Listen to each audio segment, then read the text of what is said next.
natin kung may mabibili tayong ulam na masarap-sarap na iluluto natin mamaya para sa anak nating si Dylan George. Wait lang at dadrive muna tayo. Hello again guys, nandito ngayon tayo sa palengke. Titingnan natin ngayon kung may mabibili tayong ulam para sa anak kong matakaw na si Dylan George Santos. Wait lang ha.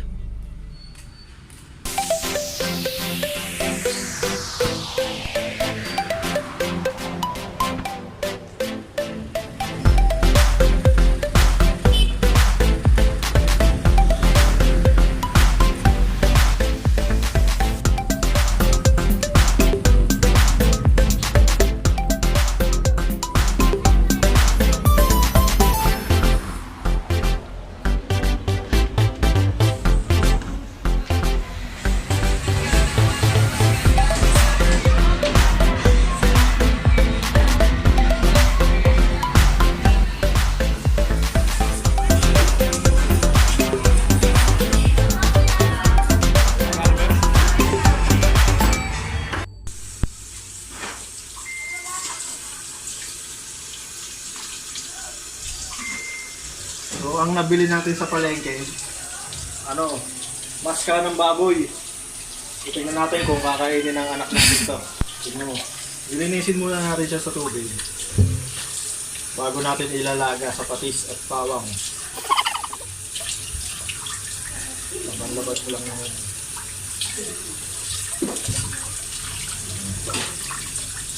Para din siyang lechon ng kawali na liempo. Hindi ko lang alam kung magugustuhan ng anak natin ito. Oh, come on!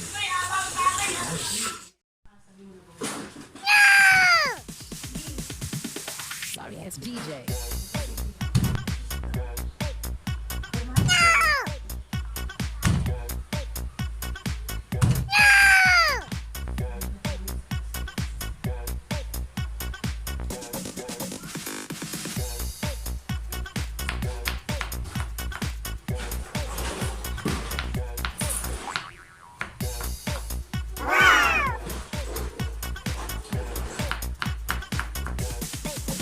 Get some!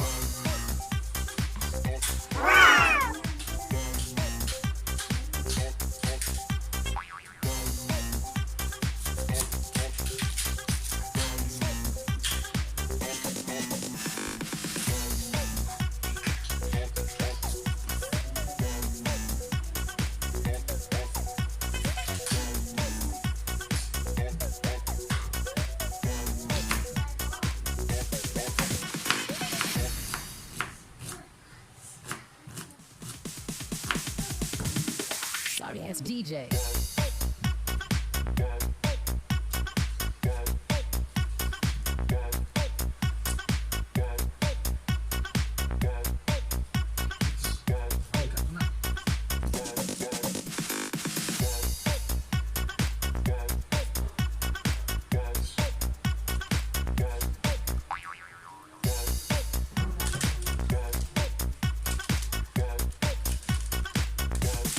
You can get some!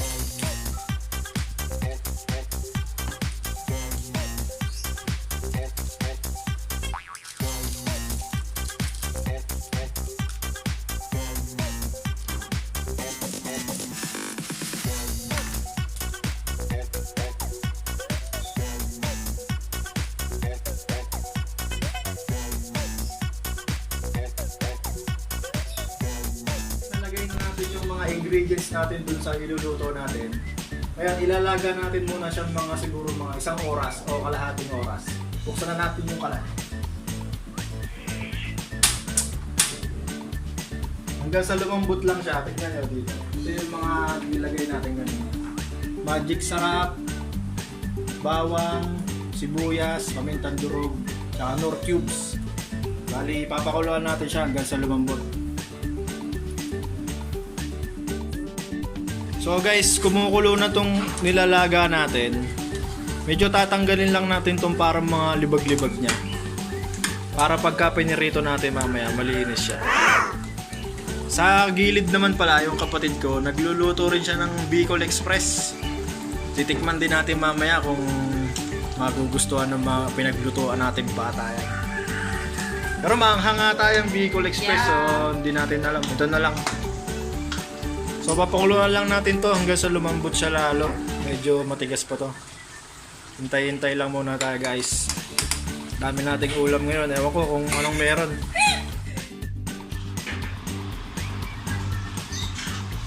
Check natin ngayon kung malambot na tong pinapalambot natin. Uy, kumukulo! Yung Bicol Express halos maluluto na rin siya. Ito kayang pinapalambot natin. Wait lang ha.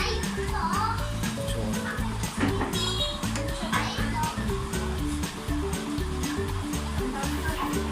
konting lambot pa, medyo matigas-tigas pa rin to.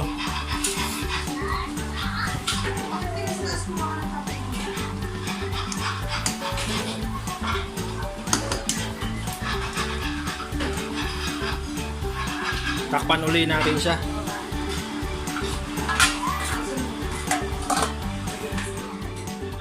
So ngayon, i-check natin siya kung malambot na. Tignan natin yun kung pwede na itong iprito. Uy!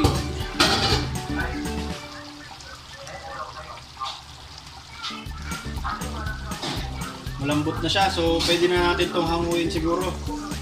Papatuyin lang natin ng konti muna. Papatayin na natin siya, ilagay muna natin dito sa lagayan natin.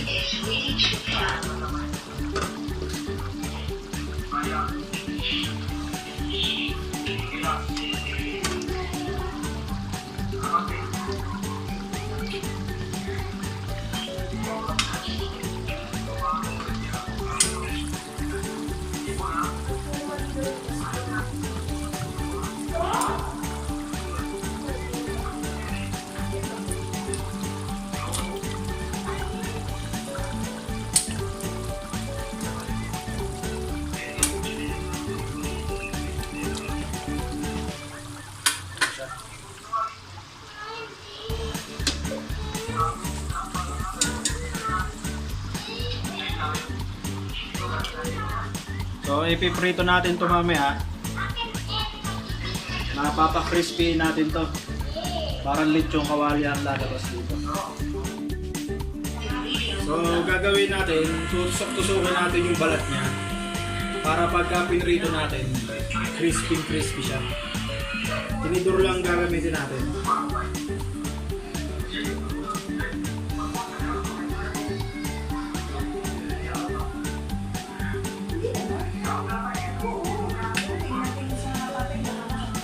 Lambot na to. So, okay na pag prito na. So, tusok-tusokin lang natin yung balat niya. Parang chicharon yung labas na to.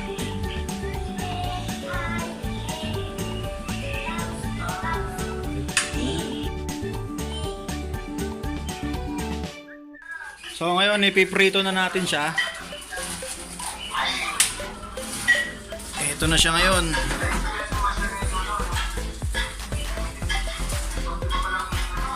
Papainitin lang natin tong kawali para hindi siya magdikit.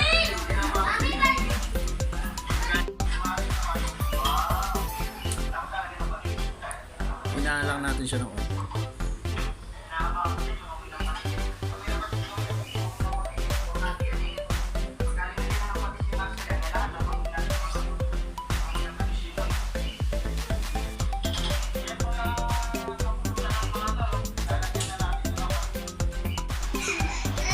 So, ipiprito na natin siya. Lagay na natin habang medyo malamig pa yung mantika.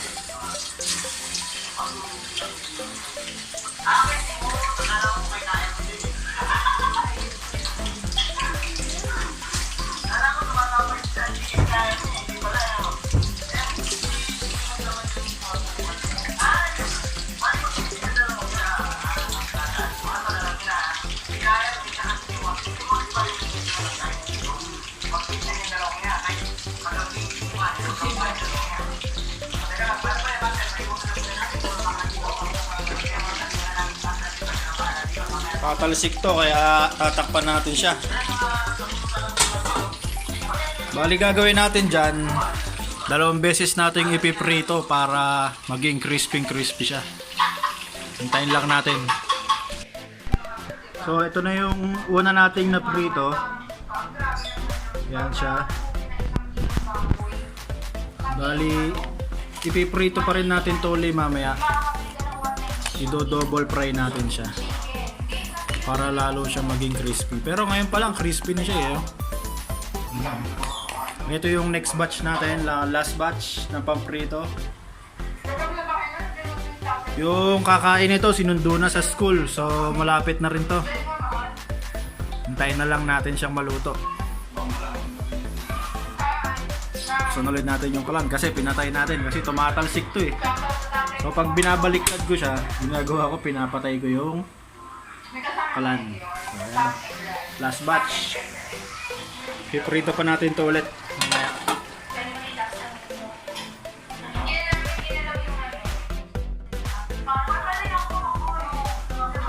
Ito na guys, na prito na natin ng unang beses. So gagawin natin, ipiprito natin siya ulit. So malamig na to kaya pwede na natin hawakan.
Sorry ass DJ.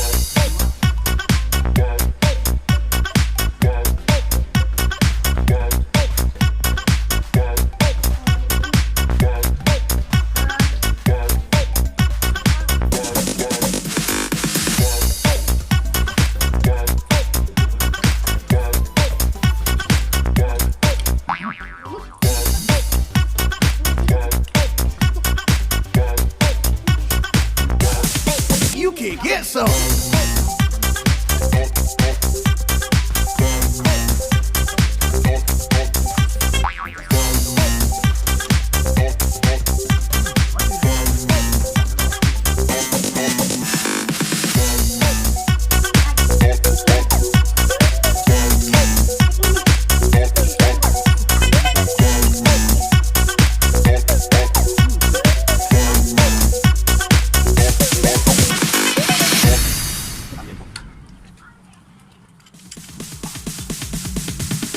Sorry ass DJ.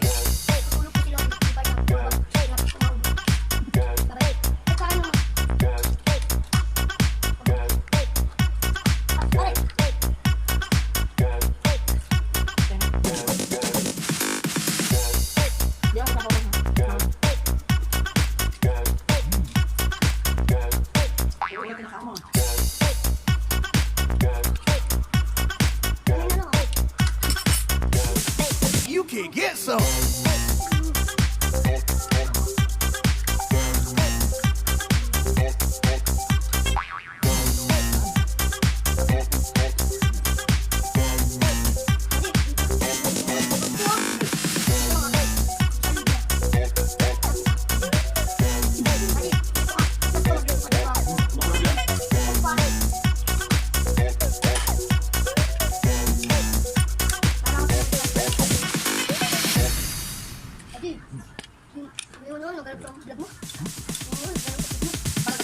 Sorry ass DJ.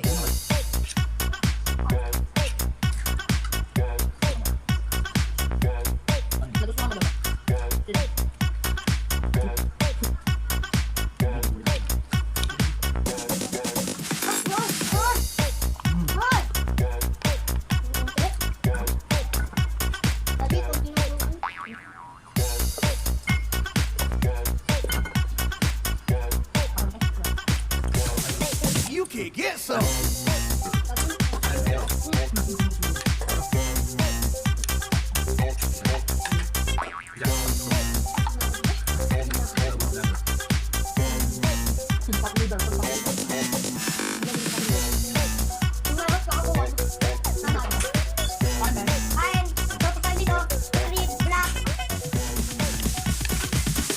Sorry ass DJ.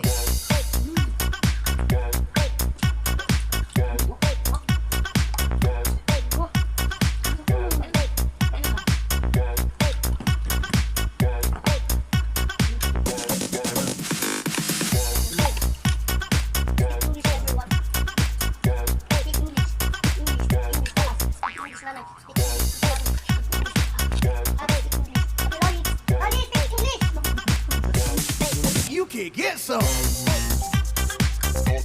Kaming kumain at masarap po luto ng daddy ko. Yun na po yung at thank you, subscribe niyo po ang daddy ko. Babay po.